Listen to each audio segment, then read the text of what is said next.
నమస్కారం. సుప్రభాత ఘంటారావానికి స్వాగతం. ముందుగా ప్రధానాంశాలు. ఏపీ పునర్నిర్మాణంపైనే పూర్తి దృష్టన్న చంద్రబాబు. తెలంగాణ అభివృద్ధికి అండగా ఉంటానని వెల్లడి.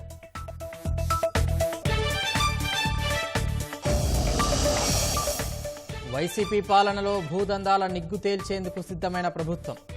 ఈ నెల 16 నుంచి వచ్చే నెల 30 వరకు రెవెన్యూ సదస్సులు. కొత్త రేషన్ కార్డుల జారీకి ప్రభుత్వం కసరత్తు.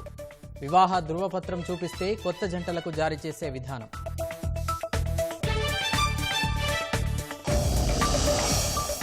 జమ్మూ కాశ్మీర్ ఎన్కౌంటర్లో 2 జవాన్లు మృతి, 4 సైనికులు, 2 పౌరులకు గాయాలు.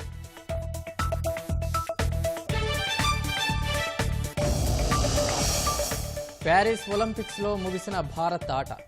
1 రజతం, 5 కాంస్యాలతో ఇంటి ముఖం.